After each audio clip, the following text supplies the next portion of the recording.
contigo, nossa eterna gratidão.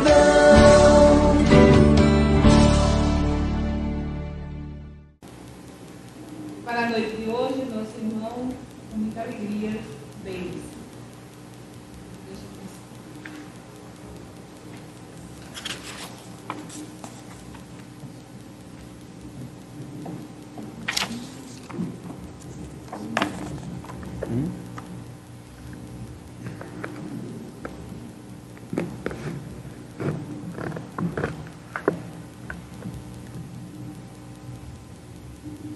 Bem, queridos amigos, boa noite a todos. É com muita alegria que retornamos à atividade nesta casa e agradecemos ao convite mais uma vez para a gente trazer algumas reflexões hoje. Me chamou muita atenção a mensagem do exórdio que Márcia trouxe, que falava sobre a dor, né? E quantos de nós não sentimos essas dores, né, físicas, morais e espirituais diariamente, né? E como é bom a gente receber uma mensagem dessa, quando a gente vem para uma reunião pública como essa, que a gente vem buscando consolação, que a gente vem buscando o conforto do Evangelho de Jesus. E aqui, muito antes de nós chegarmos, a espiritualidade já está trabalhando na casa para nos receber, para nos abraçar conforme Jesus nos ensinou. Então, o tema da nossa exposição de hoje é o poder de transformar-se a partir da leitura edificante. O poder de transformar-se a partir da leitura edificante. E aí, com essa exposição, com essa conversa que nós teremos, eu pretendo ressaltar a importância da gente ler, de a gente estudar, em tempos em que as leituras estão cada vez mais superficiais, que as pessoas leem pouco, né, que as pessoas não se aprofundam, que eu, por exemplo, como professor de produção textual, vejo que os alunos, por exemplo, eles não leem os livros, eles são acostumados a ler resumos, né, a notícias rápidas e, com isso, querer ter muita autoridade para falar de determinado assunto. Então, o conhecimento cada vez mais superficial, diferentemente do pessoal antigamente. Por exemplo, hoje a gente tem nas escolas muitos módulos. As escolas trabalham hoje com módulos. E módulos os módulos nada mais são do que resumos dos livros. Então, o pessoal lê resumo e quer ir para determinados vestibulares mais concorridos, mais aprofundados e acertar as questões. Não vai acertar. Isso acontece também dentro da doutrina espírita. E aí eu separei a importância da leitura nas fases da nossa vida, né? Na infância, na adolescência e na vida adulta também. Então, na infância, em relação à infância, eu lembro muito bem, né? Quando eu conto isso a algumas pessoas, o pessoal acha um absurdo, né? Não quero dizer aqui que esse foi o melhor método, né, que minha mãe colocou, mas que deu efeito, né? Por quê? O que é que minha mãe fazia? Primeiro que antigamente nas escolas tinham paradidáticos, que eram obrigatórios. E ela sempre comprava os obrigatórios, que a gente tinha a obrigação de ler realmente, e comprava aqueles extras, né? Sempre tinha o costume de comprar coleções de livros para a gente. E o que é que ela fazia? Nas férias, ela separava uma quantidade de livros para cada um ler. Somos 4 irmãos, e ela separava uma quantidade de livros para cada um ler. Ou seja, primeiro o estudo, mesmo nas férias, para depois a diversão. E o que é que ela fazia? Ela pegava os livros e dizia: Denis, esse aqui vai ser o seu livro do dia. E esse livro você vai ler, você tem tantas horas para ler, você vai retornar ao meu quarto, e eu vou fazer, e você vai fazer o resumo dele para mim. Você vai me fazer o resumo oral e escrito.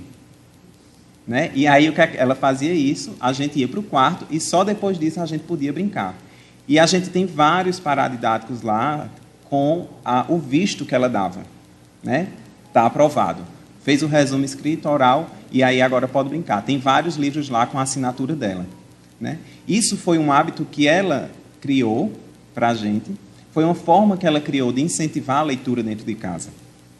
E a leitura diversificada, né? A leitura de Paradatos, a leitura de livros espíritas infantis, e assim ela fez. Agora, o exemplo era trazido dentro de casa também, porque eu não lembro um dia da minha vida que eu não vi minha mãe lendo, né? Então, ela lê todos os dias, ela tem esse hábito. Nós temos uma biblioteca espírita em casa. Então, ela lê bastante, ela lê todos os dias, e tem vezes que ela lê até em voz alta, que é como quem diz assim, vamos baixar aqui os anos dessa casa, né? E ela lê para a gente escutar que ela está lendo, que ela está fazendo um evangelho, que ela está convocando. Isso fora o evangelho. Então, mãe criada em fazenda, que tem o costume de acordar muito cedo. Então, quando eu acordo, ela já está lá na sala, recolhida, fazendo a leitura diária dela, né? Então, ela tem 2 momentos de leitura. Tem um momento de leitura ao acordar e tem no final da tarde também. Esse é o exemplo dos pais que fica, que marca. Porque não adianta eu estar mandando meu filho ler, e eu não leio nada, e ele não me vê lendo, né? Então, outro hábito que a gente criou dentro da evangelização na infância, aqui no Discípulos mesmo, a gente passou a dar livros infantis às crianças. E a gente viu que surtiu efeito, que elas não reclamavam tanto, né? Claro que ganhar um presente, uma boneca, uma bola, pode ser mais legal, aparentemente, né? Mas aí a gente envolve de outra forma e passamos a trazer esses livros para dentro da evangelização. Isso nos trouxe um feedback muito, muito interessante, porque a gente fala desses livros dentro da sala de aula. Então, isso, no Natal, por exemplo, a gente faz aquela compra de livros e entrega aos evangelizandos. E incentiva a leitura também. Na evangelização, teve uma época aqui, no Discípulos, que a gente disse aos evangelizadores que era muito importante a questão do estudo. A gente sabe que tem a dificuldade de horários, de compromissos, e muitas vezes a gente não conseguia reunir todos os evangelizadores para o estudo. Mas a gente pediu que cada um fizesse os seus estudos, né?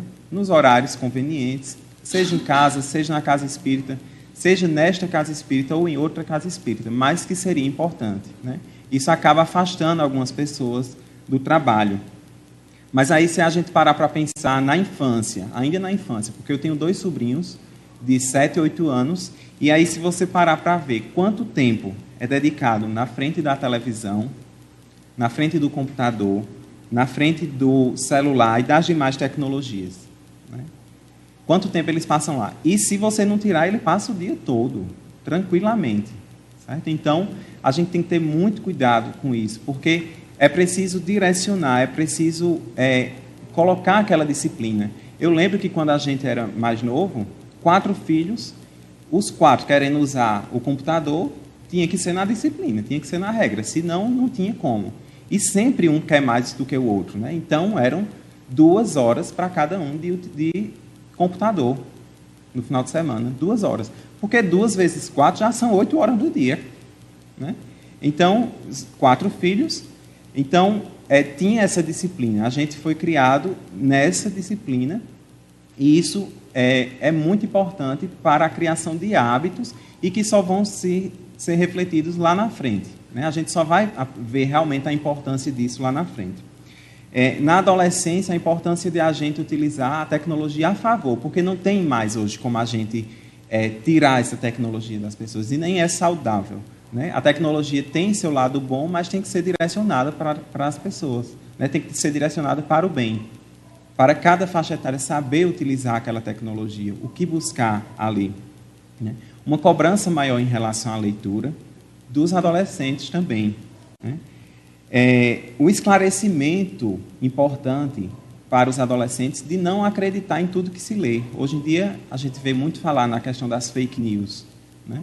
E aí, não existe fake news só em relação a notícias jornalísticas, como existe também em relação a mensagens espíritas, né? Porque tem gente que sai disseminando mensagem espírita aí, atribuindo o nome de espírito, que, assim, você visivelmente vê que não foi aquele espírito que escreveu aquela mensagem, né? Mas as pessoas têm o costume de Ctrl+C, Ctrl+V e vai disseminando e vai passando, e isso é muito delicado, né? Porque você não faz nenhum tipo de avaliação daquela mensagem, não faz nenhum tipo não tem nenhum crivo para ver. E a gente só vai ter crivo realmente se a gente tiver a competência para analisar aquilo, né? Eu estava com o GEB, a Confraternização de Juventudes Espíritas da Borborema, né? Realizada pela AME, um evento de jovens, e eu estava evangelizando uma turma de 17, 18 anos. E lá eu fiz um momento de dinâmica que a gente fazia algumas perguntas para eles consideradas mais polêmicas, e a gente distribuiu Evangelho, segundo o Espiritismo, Livro dos Espíritos, para todos eles, para eles pesquisarem sobre aquelas. Então, por exemplo, eu fiz uma pergunta ao pessoal lá, que era, sua melhor amiga, engravidou. E ela chegou até você para conversar, contar que estava grávida e que queria abortar. E aí? O que é que você vai dizer? Agora você vai ter que dizer, pautado no Evangelho, pautado no Livro dos Espíritos. E botei eles para pesquisarem. Onde é que tem no Evangelho falando sobre aborto, né? E aí você vê, quando esses jovens, quando esses adolescentes, eles realmente têm esse incentivo, têm essa leitura, têm esse trabalho que é feito na evangelização, uma jovem lá super empolgada. E aí ela trouxe a questão lá do nosso lar. Ela, além de trazer a pesquisa dela do Evangelho, do Livro dos Espíritos, ela trouxe o exemplo que aparece lá no nosso lar, da senhora que chega à espiritualidade e que ela está com vários pontos pretos no corpo, né, que eram justamente a quantidade de abortos que ela tinha cometido, que ela tinha feito, né? Então, ela se sentiu super importante porque ela foi explicar de onde vinha aquela história para os outros amigos, né? Em relação aos jovens, e aí saindo da adolescência, de jovens e adultos, a necessidade que a gente tem de aumentar a nossa carga de leitura, entender o porquê e o para quê essas leituras são importantes, né? Qual é a finalidade dessa leitura? Qual é a finalidade de eu pegar um livrinho desse que Márcia trouxe e fazer uma leitura dessa? De eu pegar o Evangelho, de eu pegar a codificação para ler. Encarar como algo que vai ser fundamental, como dissemos no título. Fundamental para a sua transformação, né? Entender que é essa carga de leitura, é esse conhecimento adquirido que vai nos fortalecer para os problemas que virão. Porque muito do conhecimento da gente hoje, se estivéssemos passando por determinados problemas há um tempo atrás, talvez a gente não suportasse, né? Porque a gente não teria o conhecimento que aquilo tem uma finalidade, que a dor tem uma finalidade, como trouxe a mensagem. Então, encarar como aquilo é importante para a gente, como tem uma finalidade de conhecimento. Ninguém sai de um livro da mesma forma que entrou. Então, cada leitura que a gente faz é importante e é uma visão de mundo diferente. E mais, ler uma vez e ler duas vezes, porque tem livro lá em casa, né, que eu pego de minha mãe, que tem lá a data de leitura, data de releitura, ela coloca lá, para ver quantas vezes ela leu. Eu não tenho esse tempo que ela tem, né, para ler, então eu confesso que eu ainda não tenho o hábito de releitura de livros, porque eu ainda tenho muita coisa para ler, e a literatura espírita é muito rica, é muito vasta, e a gente realmente tem muita coisa para ler, né?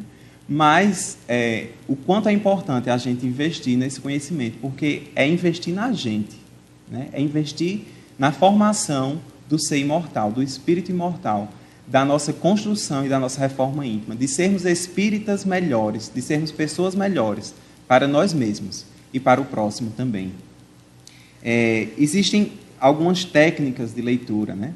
E aí tem gente que lê aquela leitura dinâmica, né? Sai lendo, lê super rápido, no instante acaba um livro.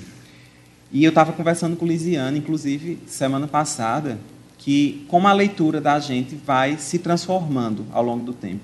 Porque ela estava comentando comigo. Antes eu lia o livro rapidamente e não marcava nada. Hoje em dia eu não sei ler um livro se não for marcando, se não for grifando, se não for puxando.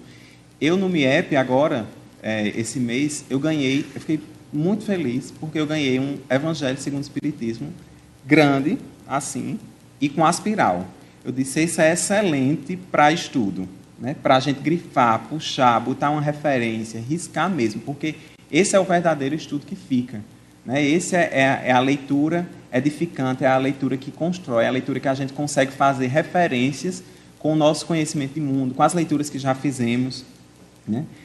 Tem concurseiros, não sei se tem concurseiros aqui, que fazem o seguinte, tem uma meta para ler o livro, tantos dias, né? Tem uma obrigação, então faz o quê?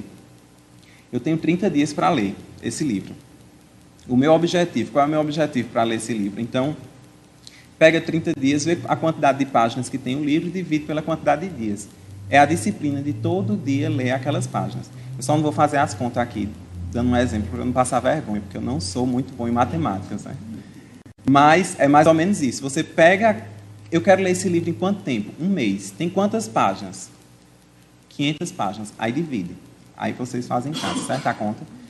Porque e ter a disciplina de realmente todo dia, deu 10 páginas, todo dia ler aquelas 10 páginas.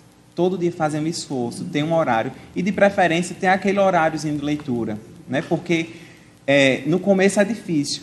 No começo você tem 5 páginas para ler. No começo, na segunda página, você já está caindo de sono, quem não tem o hábito, né? Aí se você se dá sono, então a gente tem que pensar um pouquinho. Se dá sono, ler. Eu vou ler de 10 horas da noite antes de dormir, não dá, né? Porque aí você lê só um parágrafo, já está cochilando, né? Então tem que escolher aquele melhor horário, né? Tem gente que escolhe o horário do almoço ali, para não dar aquele cochilo e perder a tarde toda. Então escolhe aquele horário ali para fazer aquela leitura edificante, né? Criar o hábito da leitura com horário e lugar adequado também. Ler deitado na cama, já 10 horas da noite. É pedindo para dormir, não tem quem não durma, né? Só ler uma página, aí quando menos espera o livro cai na cabeça, né? Como tem gente que acontece com o celular, né? Ontem uma amiga minha estava mandando uma mensagem para mim de aniversário, ela disse, 6 horas da manhã ela mandou a mensagem, ela disse, cochilei e o celular estava do lado do meu rosto. Ou seja, provavelmente bateu na cara, caiu e ela continuou dormindo, né? Então, lendo da mesma forma, o livro da mesma forma. A constância leva ao aperfeiçoamento. Então, criar o hábito de estar lendo, de estar naquele mesmo horário, todos os dias, né? Independente do que tem para fazer. E adaptando também de acordo com as necessidades do dia a dia. Eu fui falar lá na União Fraternal Espírita, na UF, e ao final, uma jovem senhora, mais ou menos uns 40 anos, 45 anos, ela disse que não consegue ler. Ela disse, eu não consigo ler 3 páginas, não. Porque me dá sono, me dá agonia, eu não consigo ler. E aí, o que é que eu faço? Ela me perguntou, né? Uma coisa bem simples para eu resolver, né? Aí eu disse, primeiro, se começa a dar agonia, se começa a dar desespero, não é simplesmente não gostar, né? A gente sabe que existem as influências também para você não ler, né? Então, cuidado com as influências espirituais também. Fazer uma prece, se harmonizar e se esforçar. Porque transformação não é do dia para a noite. Transformação requer esforço. Então, é você realmente se esforçar para ler uma página, depois você aumenta, que nem aquela história, né? Tem a meta, depois conseguiu, dobra a meta, né? Então, uma página, depois 2, depois 10, depois um capítulo, mas criando o hábito, né? E aí, isso em relação à leitura, isso em relação a tudo na vida da gente. Às vezes, para a gente conseguir montar uma rotina, eu pelo menos sou uma pessoa que gosta de rotina. Então, quando você monta aquele seu horário de rotina de estudo, eu dou aula para um cursinho de vestibular preparatório para a medicina. Então, os alunos eles estudam cerca de 8 a 10 horas por dia. Mas um aluno que está chegando agora, ele não consegue estudar esse tanto de horas, né? Um aluno que não tem. Aí os alunos meus de escola ficam perguntando como é lá no cursinho para medicina. Eu disse, você não vai conseguir. Porque se você não é acostumado a estudar 2 horas, vai estudar 8, não tem como. Então tem que ir aos poucos, tem que ir respeitando os seus limites, né? Mas com o objetivo lá, com o objetivo de realmente ampliar o conhecimento. O espírita, a questão da leitura para o espírita. Lá no livro Estude e Viva, de Emmanuel, no capítulo Na Escola da Alma, diz o seguinte: não alcançaremos a libertação verdadeira sem abolir o cativeiro da ignorância do reino do espírito. Quem aspire a entesourar os valores da própria emancipação íntima à frente do universo e da vida, deve e precisa estudar. Lá no capítulo 6, o Cristo Consolador, tem a famosa frase, né? Espíritas, amai-vos. Este é o primeiro mandamento. Instruí-vos, este é o segundo mandamento. Então, também no livro dos Espíritos, tem a lei do progresso, né? E a lei do progresso, a marcha do progresso, traz lá a importância de andarem juntos a intelectualidade, a moral, a boa-fé e o bem, né? O progresso moral e o progresso intelectual junto, porque a partir do momento que eu tenho esse conhecimento, que eu construo esse conhecimento, eu me transformo. E essa é a grande dificuldade para espíritas, né? Essa semana eu estava até comentando, não lembro com quem, mas eu lembro que eu estava comentando isso, que era sobre Raul Teixeira, né? Que ele é bem enfático, assim dizer, ser espírita não é para todo mundo, não.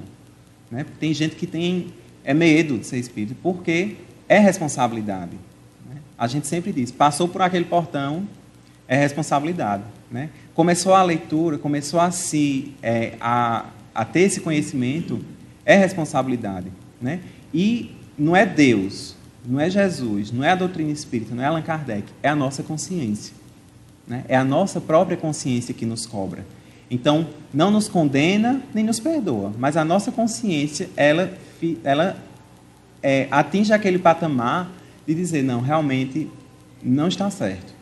Ou realmente, estou no caminho. Às vezes a gente demora, custa a reconhecer, tem uma falsa modéstia, às vezes, mas é importante a gente reconhecer que, muitas vezes, estamos ainda longe, mas estamos no caminho. Né? E isso é muito importante. Então, só amor, boa vontade e mediunidade não é suficiente para o espírito. Né? Dentro de casa espírita tem muito isso. Não, mas ele tem muita boa vontade, tem amor pela causa, né? Ou tem mediunidade, né? Então vamos embora. Não. Está lá no Cristo no Consolador de Chico Xavier, na pergunta 392. Pode contar o médium de maneira absoluta com seus guias espirituais dispensando os estudos? Ou seja, aquele médium que já tem aquela mediunidade, como se diz, ostensiva e que trabalha e não estuda. Um grande perigo, né? Todos nós sabemos disso. E a resposta tem lá. Os mentores de um médium, por mais dedicados e evoluídos, não lhe poderão tolher a vontade e nem lhe afastar o coração das lutas indispensáveis da vida, em cujos benefícios todos os homens resgatam o passado delituoso e obscuro, conquistando méritos novos. O médium tem obrigação de estudar muito, observar intensamente e trabalhar em todos os instantes pela sua própria iluminação. Somente desse modo poderá habilitar-se para o desempenho da tarefa que lhe foi confiada, cooperando eficazmente com os espíritos sinceros e devotados ao bem e à verdade. Ou seja, através do estudo, o médium está colaborando, cooperando também com a espiritualidade. Né?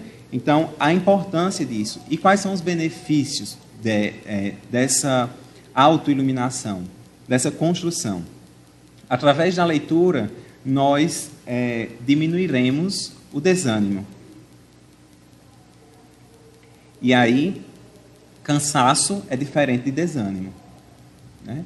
O cansaço, muitas vezes, do corpo físico, né? O cansaço que nos deixa, às vezes, sem aquela vontade de fazer algo, ou inclusive de estudar. Mas o desânimo é muito mais forte, porque o desânimo passa a ser uma coisa espiritual. Né? Mas Jesus disse: no mundo tereis aflições, tende bom ânimo. Né? Bom ânimo para cooperar com você e com a sua autoiluminação. Né? Porque a gente precisa investir na gente para poder a gente investir no próximo. E essa é a grande meta. A leitura é um recurso para buscar a Deus diante das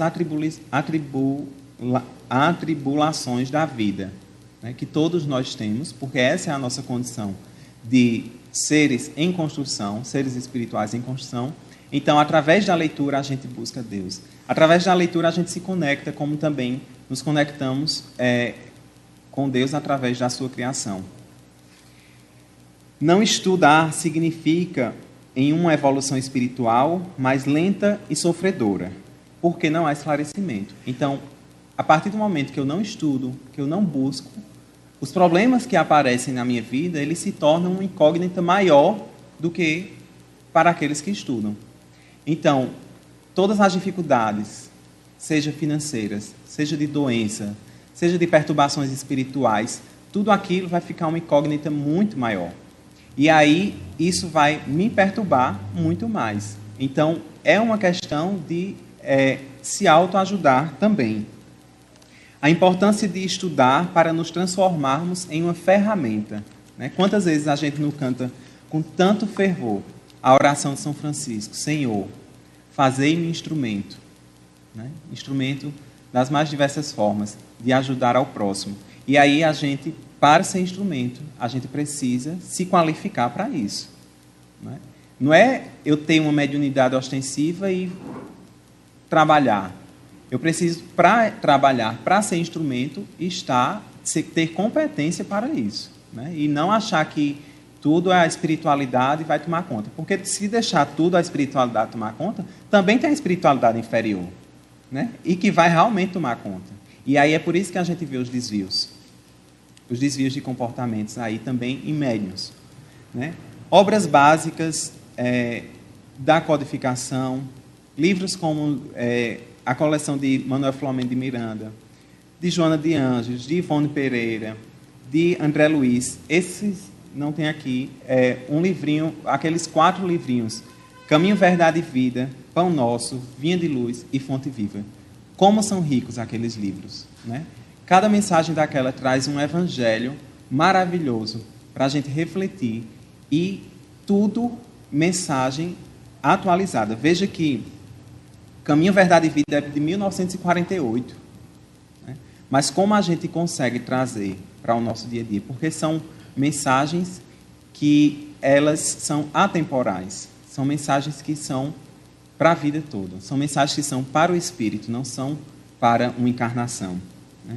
A cobrança e a responsabilidade, a cobrança que a gente tem em cima de nós mesmos, né? A responsabilidade que nós temos ao começarmos a fazer essas leituras, a construir esse conhecimento, é muito interessante, porque isso faz com que a gente mude o nosso comportamento. Porque a gente começa a ter uma consciência que vai dizer: não foi bom, não é por aí. Né? E como é importante, às vezes a gente diz: não consegui, eu errei. Mas só em você já ter a consciência de que errou, isso já é um avanço. Né? Isso já é um passo. Porque muita gente está no equívoco e nem sabe que está no equívoco. Né? Por isso a importância desse esclarecimento. A casa espírita ela tem uma função facilitadora para esse esclarecimento. Né? Uma casa sem estudo, ela fica estagnada. Aqui nós temos 2 estudos. Estudo do Evangelho, segundo o Espiritismo, na quarta-feira, às 17h30, ou 19h30, e no sábado, às 16 horas, né? Que é o Livro dos Espíritos.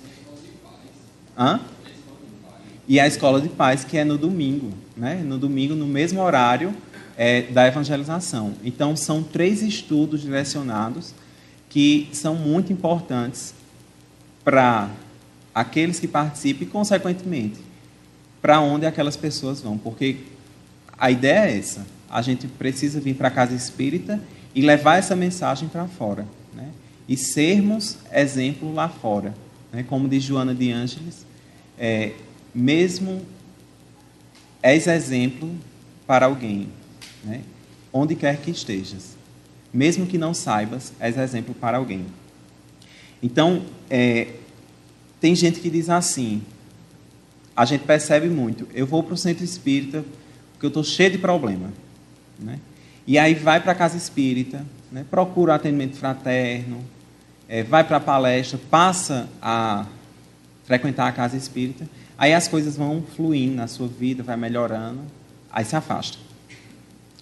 Aí depois começam os problemas a aparecerem, aí volta, né? E fica naquele, vai e vem, vai e vem. E a pessoa não percebe que não é a casa espírita, é a sua sintonia, é você, né? A mudança tem que ser de dentro para fora e não de fora para dentro. Não é Dona Edith que vai chegar aqui no atendimento fraterno e vai fazer minha vida mudar da água para o vinho, né? Não é Ana Cristina, nossa psicóloga, né?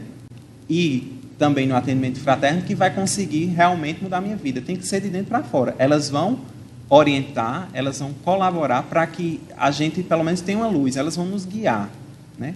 Mas tem que ser algo, realmente, uma mudança interior. É a reforma íntima, é o esforço diário, realmente, né? Então, o trabalhador, seja de qualquer trabalho, seja na reunião pública, seja no atendimento fraterno, seja na evangelização, ele tem que estar preparado para isso, né? A importância do estudo e da leitura para o trabalhador espírita, né? Preparado, instruído e de braços abertos para acolher. Inclusive no atendimento fraterno. A importância de realmente a gente ter esse conhecimento, a gente se pautar nesse conhecimento para a gente apresentar a doutrina para as pessoas. É porque uma pessoa chega aqui com problema, com problema no casamento, né? Porque são vários temas que aparecem. Eu não vou dizer o que eu acho, o que eu faria. Eu vou dizer o que a doutrina apresenta sobre aquele tema. E eu vou tentar buscar a solução da pessoa. Não é dizer o que é que a pessoa vai fazer, porque é uma responsabilidade muito grande, né? Separe, pode separar, não presta não. Né? Aí separa, depois volta, aí diz, desde que era para separar, mas já estou de volta. E está tudo certo. Quer dizer, a responsabilidade cai para cima de mim, né? Então a gente tem que ter muito cuidado, porque a gente tem uma responsabilidade muito grande para fazer esse atendimento fraterno. E quando a gente está instruído, quando a gente está preparado, aí a gente dá aquilo que a gente tem de melhor, né? Pautado na doutrina, pautado no Evangelho de Jesus.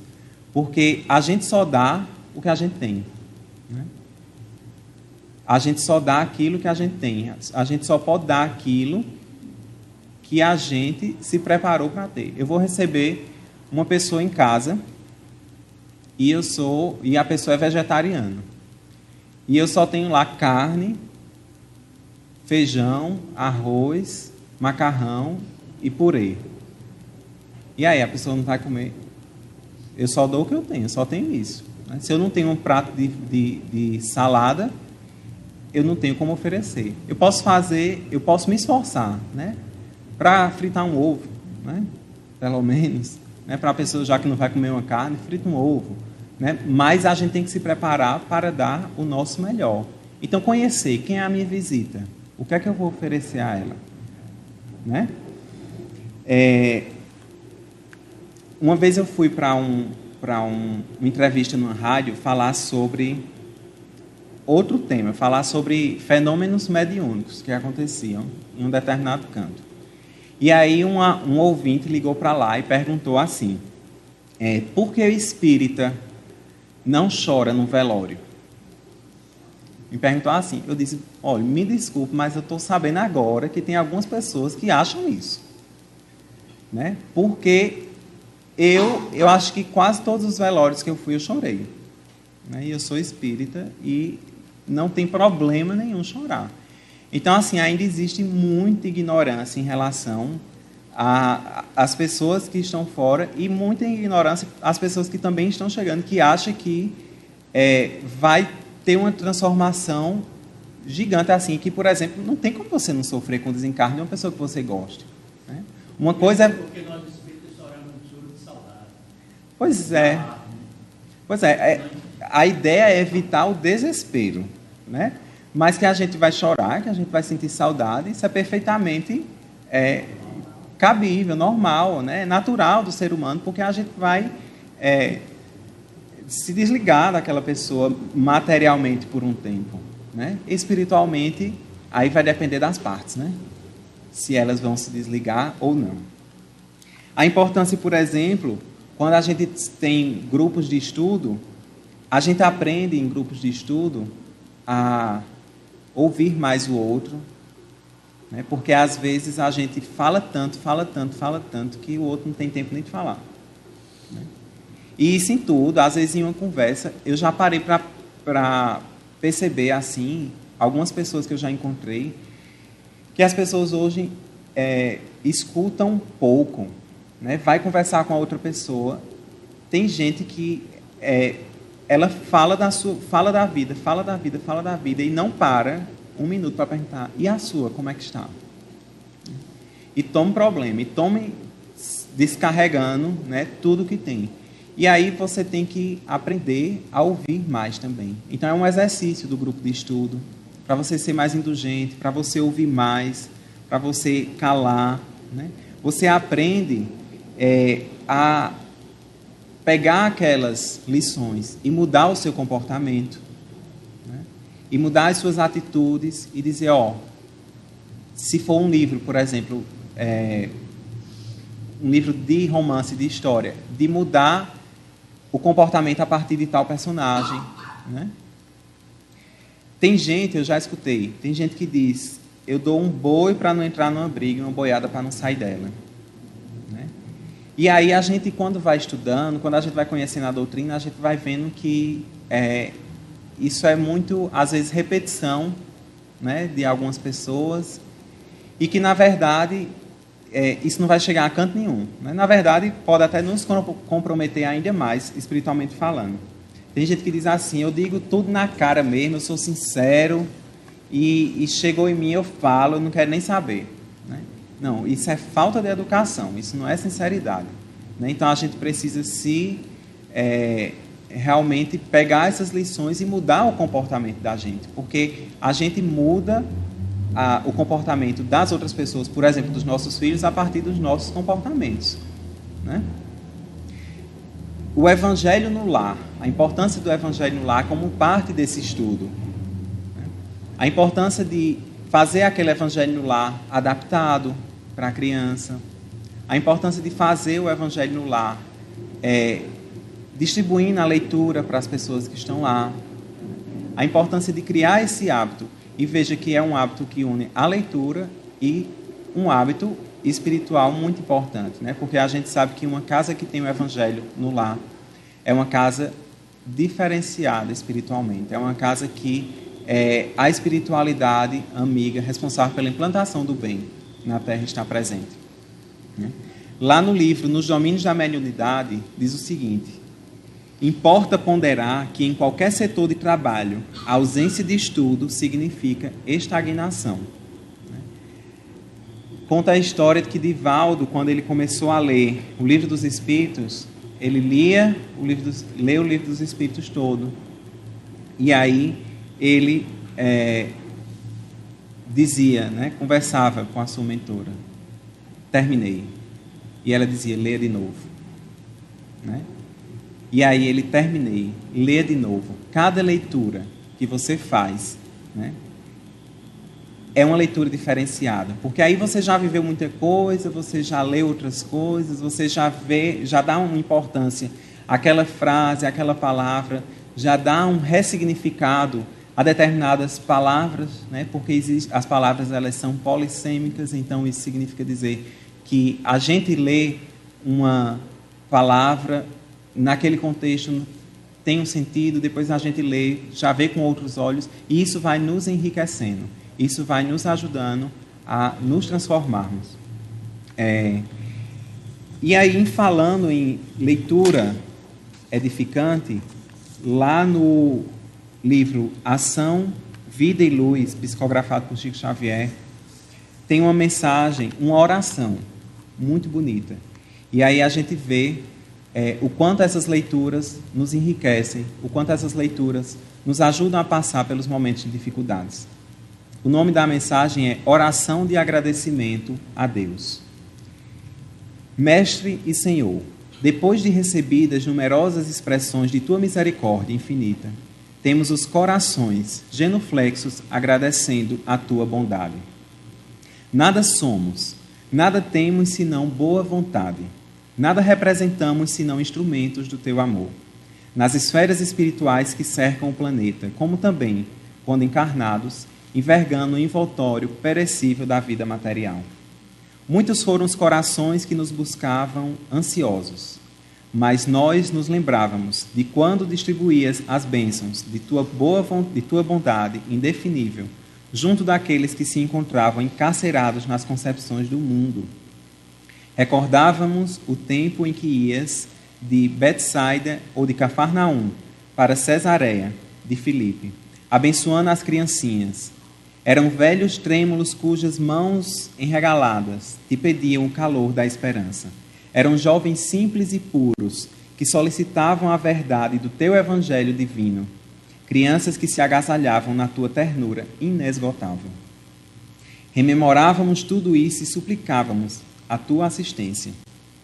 Muito foi o que nos deste nos celeiros infinitos da graça, não pelo que valemos ou merecemos, mas por acréscimo de misericórdia que nunca negaste aos espíritos de boa vontade. Vigora, Jesus, nós nos curvamos perante a tua bondade. Dá-nos a força de compreender toda a tua exemplificação de renúncia a caminho desse reino de Deus, que constitui a esperança sagrada de todas as criaturas. Concede, Mestre, que os nossos amigos encarnados sintam a vibração de nosso esforço espiritual no círculo fraterno. Aos que nos buscaram cheios de angústia do coração, concede a fortaleza para o encontro daquele bom ânimo que sempre ensinaste aos teus discípulos. Dissipa as suas amarguras como o sol radioso e amigo das almas, desfazendo a neblina das ilusões e dos enganos fatais das estradas terrestres.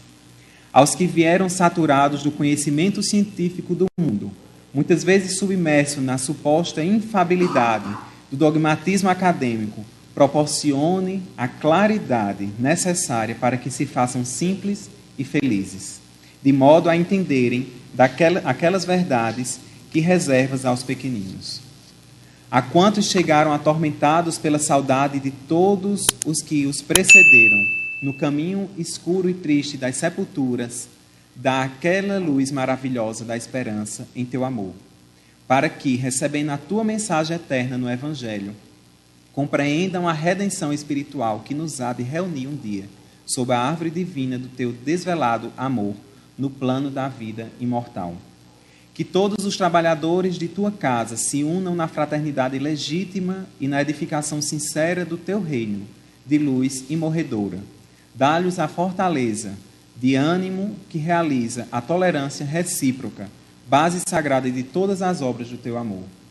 Eles são operários de teu jardim no mundo, que se povoa de sombras antagônicas da destruição. Seus esforços serão muitas vezes perturbados pelos contrastes e surpresas do caminho, onde as multidões se desorientem à distância da realização de teus ensinos.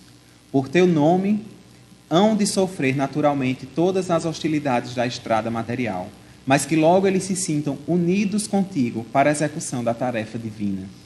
Jesus, nós somos aquelas crianças que te pedem proteção e amparo em todos os instantes da vida. No momento da alegria, concede aos operários da tua oficina santa, os recursos necessários para a verdadeira compreensão na vigilância e na oração que nos ensinaste. Nos instantes de dor, sê a coragem da alma triste, que deverá se despir todos os desalentos do caminho para a perfeita união com os teus desígnios amorosos e puros. Mestre, seja a união fraternal de teus trabalhadores o nosso último apelo. Que os nossos irmãos desenvolvam a tarefa santificada que lhes foi contida sob a fraternidade verdadeira e sincera, onde cada discípulo compreenderá sempre que o maior para o teu coração será sempre aquele que se fizer o menor de todos, conforme os teus ensinos. Que as tuas graças sejam para nós novos motivos de esforço e de redenção no sagrado caminho, e que todos nós, cooperadores do plano terrestre e operários da esfera invisível, estejamos sempre unidos no Teu Evangelho para o mesmo trabalho de edificação. É a minha súplica humilde. São os votos sinceros de meu coração, de humilde servo. Então, para que nós sejamos instrumentos do alto, para que sejamos trabalhadores realmente, de fato, dessa doutrina maravilhosa e, sobretudo, do Evangelho do Cristo, nós precisamos trazer a transformação de cada um de nós através de uma leitura edificante, através do estudo, através da autoiluminação. E assim, auto-iluminados, conseguiremos iluminar várias vidas de encarnados e desencarnados que precisam de nós, porque todos nós somos capazes. Jesus disse, vós sois luzes. Então, somos capazes de iluminar vidas.